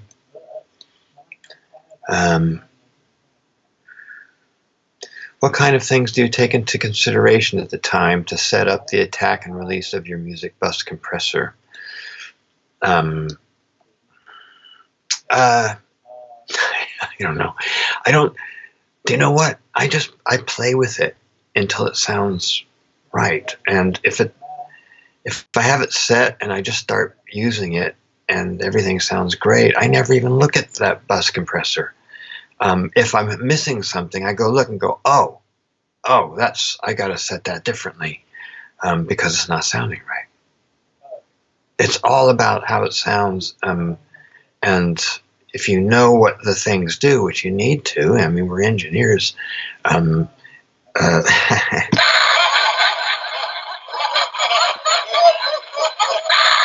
um, yeah, you need to know what you can get out of it and what knobs to turn to get a little bit of what you want. And then you make adjustments, but for your own benefit of listening. Just make it sound good to you. Don't have another agenda. Oh, is this going to be good on radio? And is it going to be good on computer speakers? And is it going to be good on my speakers? And is this person going to like it? And is this person going to like it? Give yourself a break and just do it for you for a minute and see where that takes you. You can always change, especially if you're in a DAW. I mean, you can, what is perfect for that? I can see that if you were in the studio spending $2,000 a day, you got to think of all these other things, but you don't anymore. We're at home. We can do whatever the fuck we want to do and change it later in a few minutes. Do you often use high pass filter on guitars? I do, yeah.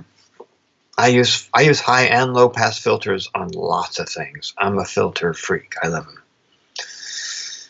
them. Benoit Charbonnier. Charbonnier. Help me out here, Vic. Benoit Charbonnier. I don't know. Hi, Chad. How do you spread mono guitars without sounding weird? I don't know. I'm trying to sound weird. What are you talking about? I don't know. I just spread them. Do you know, I sometimes get stereo guitars, like sets of stereo guitars, and I just take the stereo, I pan that all to one side, and I take another one and pan it all to the other side. I do that. Sometimes I get drums. They're recorded with a mono overhead and then a mono room track, and everything's mono. And I go, oh no, I want stereo drums here, and I'll take the room sound and put it on the left, and the overhead and put it on the right. It doesn't have to be that way, okay? It can be either way, and then try to EQ it so that my ears feel right listening to it, with them left and right, and it sounds great. I experiment all the time. How do you glue your mix together? Again, listening and really,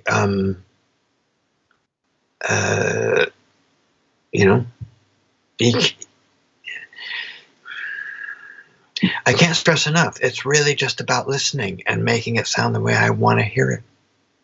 If I hear something that bothers me, I take care of it. It doesn't matter what it is. Like, oh, there's a big resonance at guitar. Get rid of it.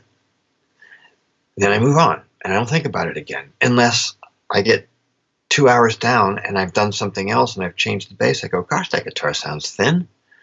Then I go back and I'd address the problem. But if by getting rid of that resonance before it doesn't ever cause a problem again, I'll never think about it again. I just keep moving.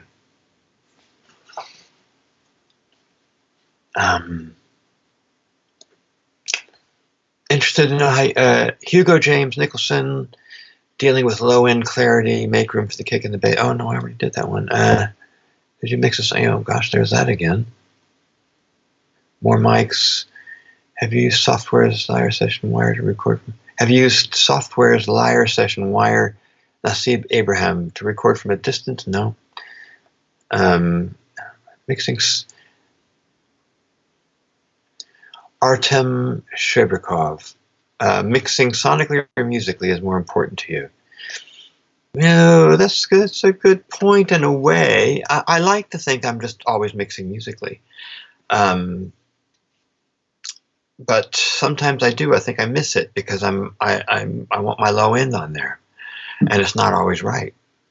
Like the Green Day record was a good example. I really wanted to get that low end in there, but in the end, you know what?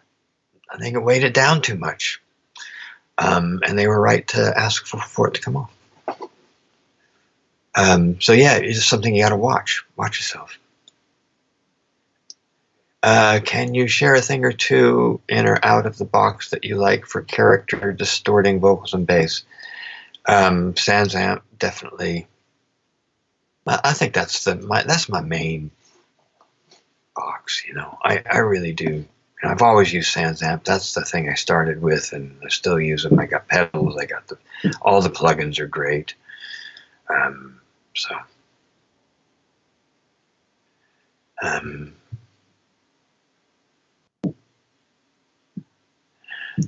Jesper Malling. When you mix, how long do you work time-wise? Also, how do you build a client by hour, by song? I build by the song. I work 8 hours a day, 5 to 6 days a week, depending. But it's split up. Sometimes I work for 3 hours, but then I take 2 hours off because my kids are doing something, or my wife and I want to do something in the middle of the day, and we go do something, and I come back and I might work later that night. So I'm just saying, when I say 8 hours, it's not like 9 to 5. It's like I might do 3 hours in the morning and then 3 hours at 7 in the evening. And I'll take the weekend off, but if everybody else is gone and I'm here alone, I might work both days on the weekend. I can pick and choose. I'm the ruler of my kingdom here when Jackie's not here. Do you always work with Lin monitors? Yes. Do you have a boombox? I guess you mean a subwoofer. No. My Lins, I can hear down to 40, maybe lower hertz on those Lins, and that's at conversational level. So I don't need a subwoofer.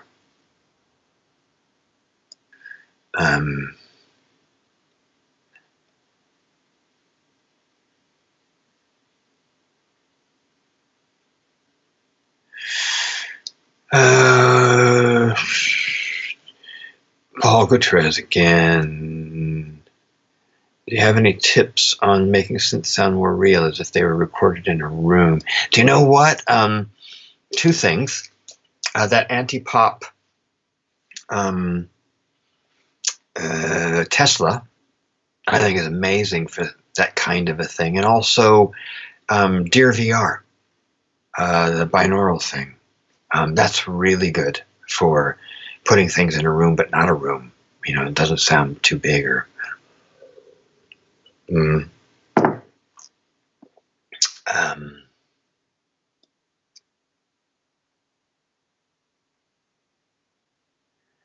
Hey, Buff, hey, Chad, have you tried mixing with visuals, like watching a scene from a movie while you mix? I haven't, not while I'm mixing, but I do sometimes. If I'm getting bored or my brain isn't working and I can't get out of a feedback loop in my brain, I sometimes will take a break. I'll just watch half a movie. I've always done that. Put something on, just immerse myself, and then, something happens halfway through the movie and I go, oh, and then I'm back to work. But no, I don't have anything on when I'm mixing.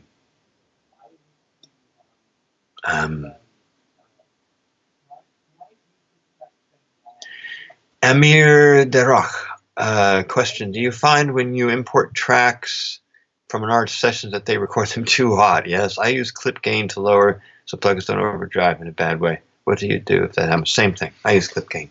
I used to put on like an 18 dB or 20 dB trim on the channels, but now with clip gain I just turn it down. But yeah,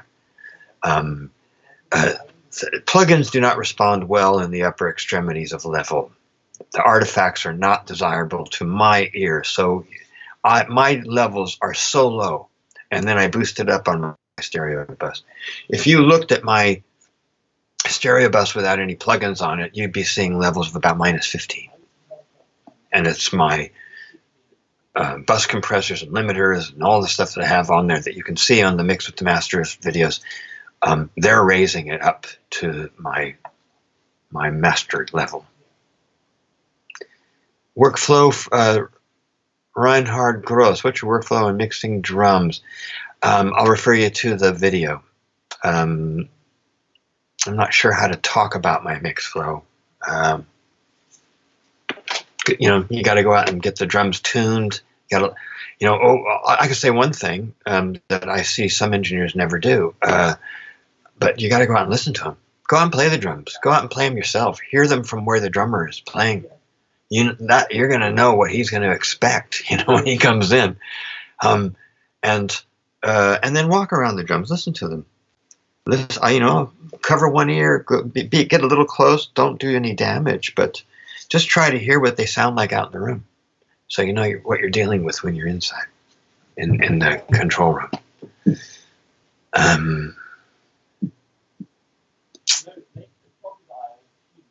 This is so weird. It's just me talking all the time.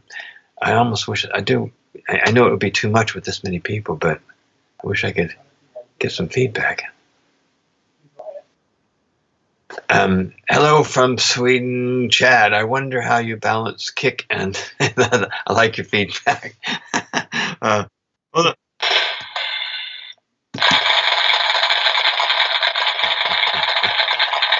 on. This wasn't quite the feedback I was talking about, Victor. Although it was appreciated. Thank you. I wonder how you balance kick and bass. I have really good monitors.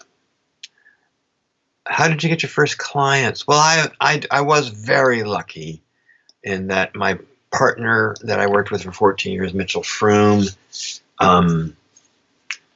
is such an open and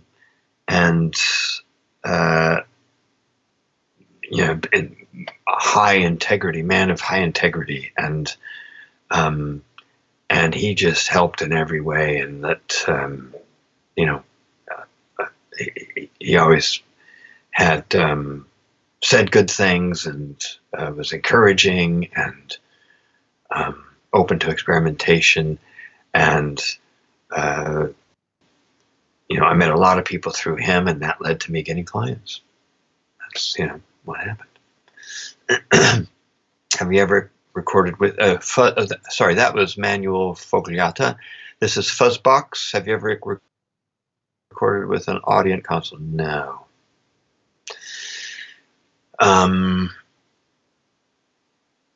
Victor Page. Hi, Chad. Could you talk a little bit about your work with Tom Waits and how deep you were involved in the production and recording process of this astonishingly sounding music? Thanks, from France. I wasn't deeply involved in the production, but I did record quite a bit, and I thought I brought some things to it. I remember him commenting because he was trying to get a sound for, I think it was The Earth Died Screaming on Bone Machine. And he was just like, I think he had tried it before with some other people, but I had a real good background in field recording because I had been to Africa a few times, and I was really into old African recordings, like Smithsonian Institute stuff. And I just said, I just want this sound of like bones and just, I don't know what it is, but I just want, and I said, well, it's got to be outside, I think that's the sound, And we sat down. I have a picture. I put it up a few years ago, but there's only one picture, and it's all the people who were the musicians on the record. We're all sitting outside with 2x4s and sticks and all clunking the ground. And I had a Calrec sound-filled microphone. I think it was the Calrec down there, and a little micro cassette recorder down there recording it all. And such a simple thing. He was like, that's it. That's the sound. I love it. And we did a lot of that. I had an Indian PA that I brought back from Gujarat, and we put that outside about 100 feet from the studio parking lot, out in a field. And he had the microphone, ran a long cable for the speaker, and had an amplifier for it. And he could carnival bark with the speaker being 100 feet away, and I could put a close mic and have it really loud. So those kinds of things. We did a lot of experimenting, recording in the chicken hatchery. That's fun. He's definitely one of the more interesting artists to record with. I love it. It's it just fit like a glove for me. There wasn't a minute I didn't like about it. And I love the way he describes things, and not in just regular terms. Talking about the guitar sounding like it was splattered on the windshield, and could I bring it back into the car and with the whole family? So it sounded like they were all happy in the car driving to the beach, kind of a thing. Oh yeah, okay. Let me here. I'll do that, and do it, and they go, yeah, that's it. That's better. I find that really inspiring.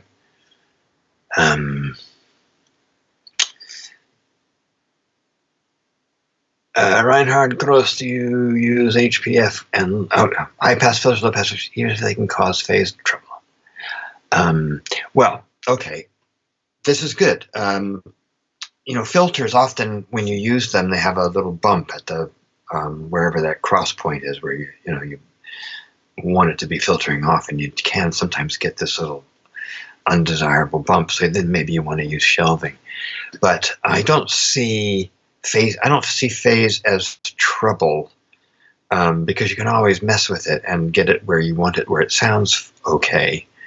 And if it's really something that's out of phase, like say something in the, like say an overhead is out of phase with itself, and you need the stereo thing, I usually look at that as an opportunity to make a cool, screwy effect, not as a like, oh my God, this isn't going to sound pristine. And there's another thing. I've got a note here. I'll talk about this expectation thing. I'll get to that. So I don't see it as phase trouble. I like phase trouble. Doesn't phase me, man.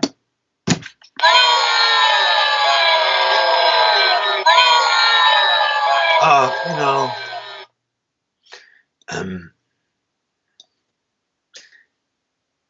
Interesting. I know. And let me make it okay. I love your approach to session. Have you ever missed the mark? And what did you learn from it? Fabio Mazzu, have you? I love your approach to distortion saturation. Have you ever missed the mark, too much or too little? And what did you learn from it? I'm sure I have missed the mark, and I mean, there's been times where I went overboard and the band didn't like it, and I later listened to it and went, they were right. And I don't want to say that I learned from it, because that means I won't try it again, in a way. Do you see what I mean? So no, I like being contrary, and I like going overboard. And if I get reined in, fine. And if I go overboard and it didn't really quite work and I don't fix it, well, then I don't know. I don't want to rein myself in and not try it the next time. So maybe that's what I learned from it. Alex, please tell about your analog history. Yeah, I was an analog guy, total. I never was a big fan of tape. I always had trouble with it, because I liked the sounds that I got in the desk, and when it came back off tape, I can't think of it one time that I wasn't disappointed. So I was really happy for the digital revolution, because it comes back sounding like it goes there to me. So, so that's my position. So I've had people want to argue with me about it, but I find the argument uninteresting. That's just my taste, and their taste is just as valid for what they do. And when you go out there, because you use analog or because you use digital, is one awful sounding and the other great sounding? I don't think so. That's my position. I respect yours. I like digital. I don't want to go back to analog. I would, to play, if I had an analog desk, I'd do it just to change my mood. It wouldn't be a musical decision. It'd be, let me try this today. I know Paul Hanlon from Woodstock. I know you did some records here, Suzanne Vega on section at Dreamland. Were there other records you did here that we should check out? Any fond memories of the town? Oh gosh, too many, Pete. I love that place, and that studio is outrageous. And Jerry, who's a really good friend of mine, is one of my favorite people in the world. We had some great times there. That's all I'm going to say. Do you have any tips on how to keep a mix engaging for the listener? Contrast. I think that's the big word. And a sense of abandon. How do you achieve? That was from Stein Torstentelli. I don't know. CC Films. Hi, Chad. How do you achieve a loud, competitive mix and yet retain a good dynamic? Again, I do a lot of rides. I even ride my stereo bus. And I do muting. So before a chorus, I might get rid of the bass for a couple of notes, or a guitar, or the drums, whatever it takes to make that chorus pop, or a bridge come down or come up, whatever it takes. Experiment, experiment, experiment. In the box or hybrid? I'm in the box.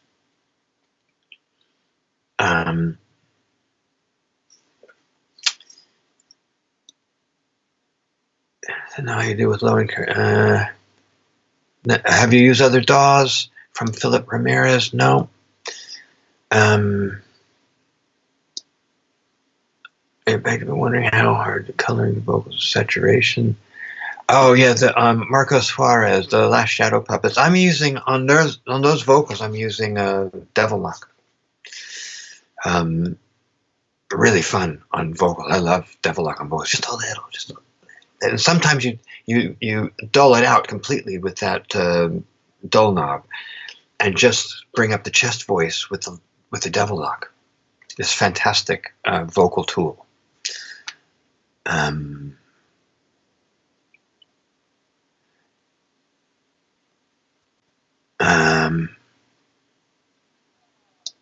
Do you see anything I've missed there, Victor? Because it's getting to be, I don't mind going on a little bit here. I'm here for Pat Hunley. I'm here for all the phase jokes. That's great.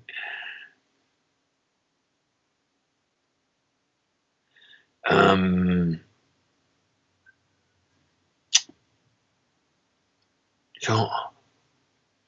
Cavagante playlist. There's a wide range of sonic differences between artists. How much does the singer influence it? A lot. You got to listen to the singer and make it work. You're framing the vocal. That doesn't always mean you have to hear every syllable and every nuance of the vocals. It just means you got to frame sonically. I'm discussing here. Do you have any tips for de-essing vocals? Yeah, I do it. I automate in Pro Tools.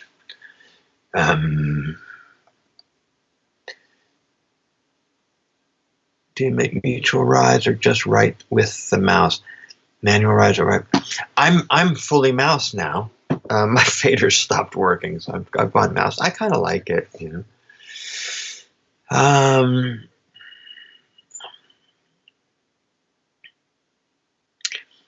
Sam Sergi, tried that today. Devil Lock on vocals. It's awesome. Yeah, it really is. Daniel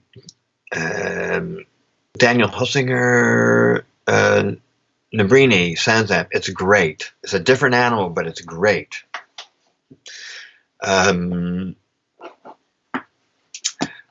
Brandon Wright, what's your vocal chain? I use LA3As, then Massenburg EQ. Devil Lock, I use a lot. I use 2 LA3As to do what I would normally do with 1 in the analog world, and then maybe I'll also have. I've got the Clear Mountain MEQ Pultec, which I really love for that sort of 1 to 3K stuff.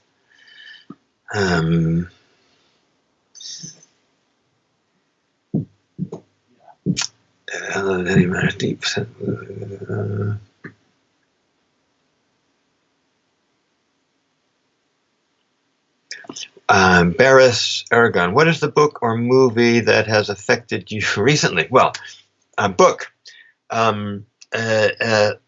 It's called Sound, A Story of Hearing Lost and Found by a woman named Bella Bathurst. And she lost her hearing at the age of 27, and for 12 years was deaf, and then she got re-diagnosed to something that was correctable with replacing her stapes.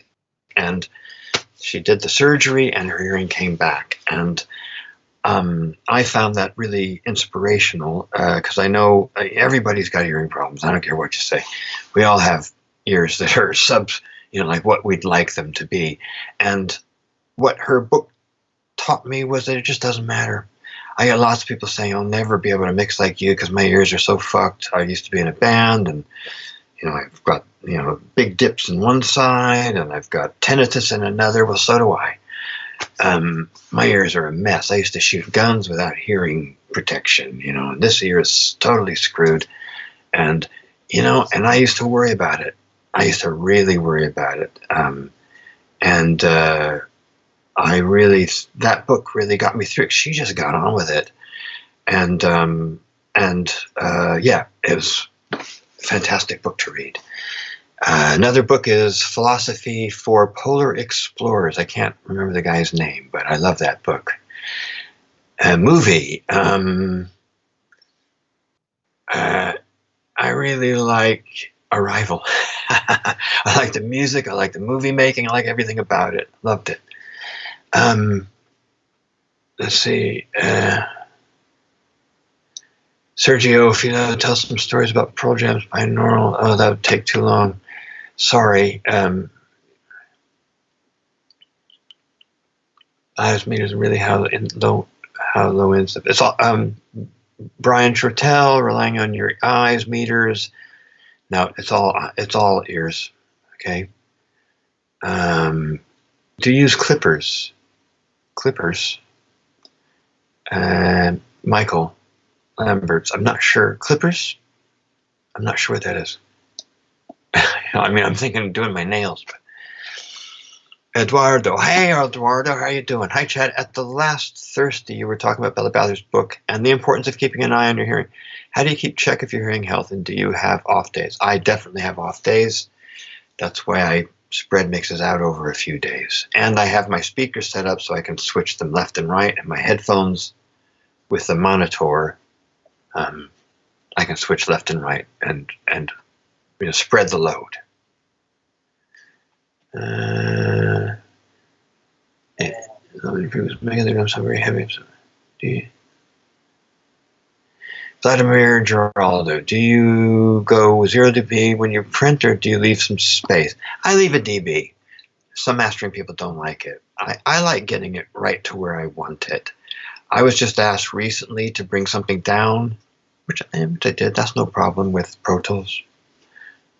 If somebody can't deal with that, I'll bring it down. Do you have a preference of sample rate to mixing? Yeah, 48. My system won't do more than that. So saturation and transients. That was Juan Carlos Torres. Husi Kalonian. Saturation and transients. How do you approach thinking about how they interact? I don't really think about it. It's all listening. It really is. Okay. Digital clipper. I've never used a digital clipper. Do you get distracted? Johan Svensson, do you get distracted by the screen? No. Oh, I do close my eyes, but I don't. I love the screen. I really like having it.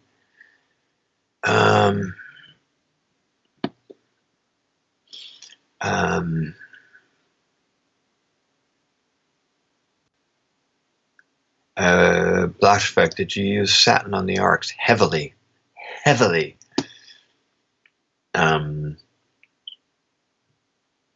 Did I see the new Star Wars movie? Jesper. It was on Kyler Murray's voice. It sounds so cool. Oh, no, I don't know what that is. Juan Curtis, do you like to watch other masters on Mix with the Masters? Do you know, it's not that I like or don't like, but I just don't. I just don't do it. Yeah. I you know, I'm out in my little world here, and my little bubble, my shell. How do you choose what you want to automate? Do you have any moves you do regularly? No. Excel. Uh, what's your take as a mixer on streaming platforms and algorithms that are triggered by upper mid-range views? Yeah, I don't know anything about that. I just make it sound good here.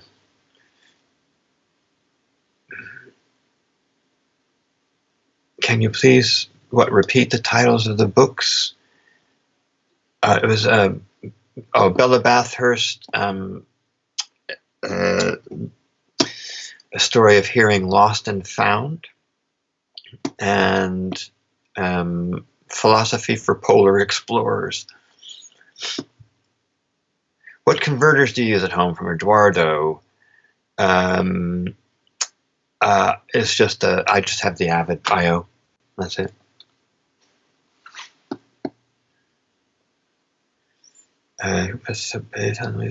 Start.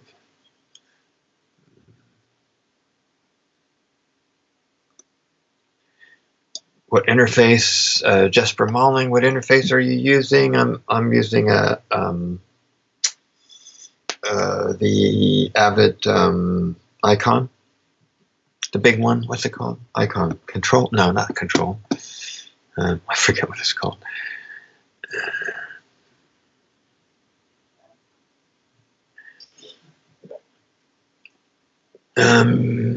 Say something about mixing. Oh, wait a minute. Have you? Hey, here's one. Tiago. Hey, Tiago, how are you? Hey, Chad, have you ever worried about tinnitus or any issue with your hearing? Do you do any hearing issue prevention? Yeah, like I said, it took me years and years and years and years of worry and stress about my hearing, and I don't worry about it anymore. And part of that is because of Bella Bathurst and her book. It just doesn't seem to matter in the end. Just get on with it. My ears are seriously messed up. And I was talking to what's her name? Sorry. One of the Mix with the Masters. I'm having a block. I feel terrible. Worked for Jimmy Douglas. Marcella. I was having a talk with Marcella, and she has a student, and we were talking about it because I was mentioning this stuff about hearing, and I was telling her about Bella's book, and she wanted to read it because she had a student who is, clinically deaf, who wants to mix, and I thought maybe not clinically deaf. I don't know what you call it, but there are different levels of deafness where you can hear certain things, and he wants to mix. And I just thought, how fantastic! Do you know what? The more messed up your ears are, it's going to be a thing where it's like a filter, and it may cause you to do something totally unlike anybody else, and it could be so very cool, So. That's what I think about that stuff. Braden Wright, have you ever used the hardware version of SansAmp? That's what I started on. I probably had one of the first ones out of the box. In fact, it, hadn't even gotten to the stores yet. And I was, back, it was like 1990 or 91. And I was using the classic model, the one with all the little dip switches. That's my favorite. Import Jose. Okay. Yeah. Okay. I'm going to say, do you use it now? The pedal. Sometimes, not often. I'm usually using the plugin, and I have the Nabrini and the normal one. Sorry, that's not the question. Let me see. Let me find a. Um, Let me just do a couple quickly. I'll just run these off. Do you use analog summing? No, don't need it for my ears. Here. Let's make this the last one. Alex Dimpson, how to learn to hear better in terms of making better decisions with less mistakes. How long does it take to become confident enough? Well, okay. Now, it's not how long; it's how much you do, and checking things, and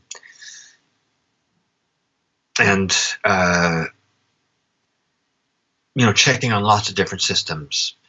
It helps hearing stuff on the radio, or now, if you hear stuff coming off your computer. If you can't, it is really just doing it a lot, over and over and over again. And I used to do it even when I wasn't working. I used to go in the studio and just play with stuff for myself. I used to take LPs and to practice using compressors and EQs, take the LP and reimagine the LP, how I'd want it, and then put that to cassette with a compressor and a harmonizer, and maybe doing it half speed just to feel different grooves. They really mess things up. I used to just to hear how it sounded and take that home and listen off cassette. Boy, those were the days. So yeah, it's experimenting and doing it a lot. You find your way, but do it for you, man. This is for you. I know you got to work with other bands and stuff, but you can start for you, and then let them in and do what they need. But you got to make yourself happy first, and then find out what they require for the record. It's that thing they say whenever you're on an airplane. If the cabin decompresses and the masks come down, put the mask on first yourself, because if you don't, you can't help anybody else. You can't do anything for anybody else.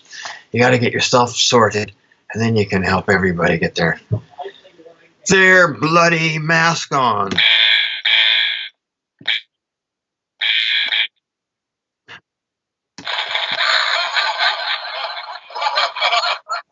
Thanks for all your questions. I'm sorry, it's a little bit scattered here. I understand we're just trying to, this is the first time we've done this. So next time, we'll try to get it a little bit different and maybe a little bit more relaxed.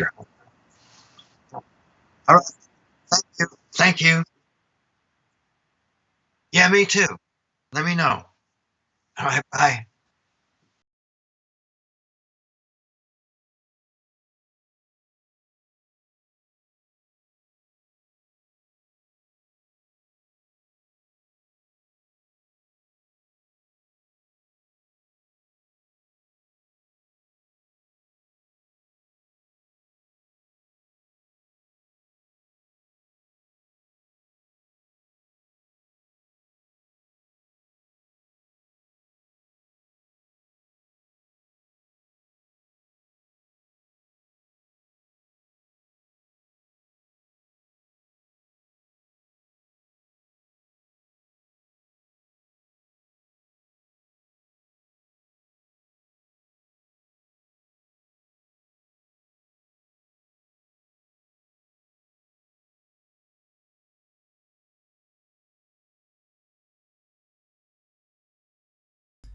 Guys, you can join us tomorrow at the same time for a seminar with Chris O'Lalgy at 7 p.m. GMT. We'll be doing a webinar basically every day around the same time within the next upcoming days. So we hope to see you there, and talk to you tomorrow at 7 p.m. GMT with Chris O'Lalgy. Have a good one, guys. Stay safe.